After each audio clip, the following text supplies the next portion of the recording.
एकमेव आहे की याच्यामध्ये जीही टीम नक्की होईल त्याला जीही फीज नक्की होईल, कारण ती फीज ज्याच्यासाठी घ्यावी लागणार आहे की आपल्याला एक चांगलं स्टेडियम घ्यावं लागेल, आपल्याला चांगलं लावला तर आपण 3 दिवसाचा जो कार्यक्रम ठेवू त्या कार्यक्रमामध्ये एक नॉर्मल असा अल्पाहार भोजनाचा सुद्धा आपण कार्यक्रम ठेवू शकतो.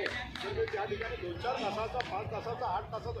कोणते साहेब पुढे या, पुढे उठा ना, या ना.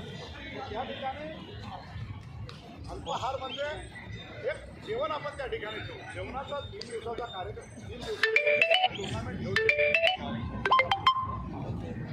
3 दिवसाची जर टुर्नामेंट ठेवली तर त्या 3 दिवसाच्या टुर्नामेंटमध्ये कार्यक्रमामध्ये, कारण ते फक्त तास 2 तासाचं मॅचचं आयोजन नसतं, त्याच्यासाठी आपल्याला 5-7 तास द्यावे लागते, तरी आपण समाजाचं कुठलंही नुकसान होणार नाही अशा प्रकारचे आपण वारसुद्धा त्या ठिकाणी यूज करणार आहोत.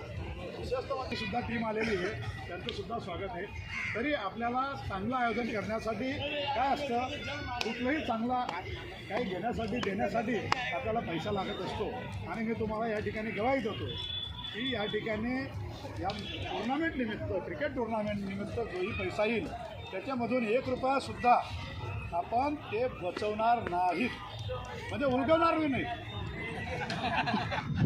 नाहीत.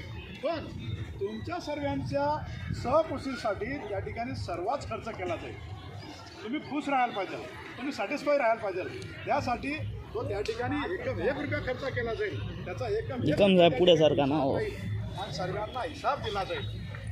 विशेष म्हणजे तो पैसा वाचवल्यानंतर कुठल्याही समाजाच्या इतर कार्यक्रमामध्ये त्यांचा वापर करण्याने या ठिकाणी पैसे द्यायचे नक्की करायचं आहे, त्या खिलाडीप्रमाणे नक्की करायचं आहे, हेही सूचन करायचं आहे. तरी समजा आपण जर काही 3 दिवसाचं अल्पाहाराचं जेवणाचं जर कधी त्या ठिकाणी आयोजन केलं तर म्हणजे मग त्या ठिकाणी सुद्धा खर्च कसा लागेल.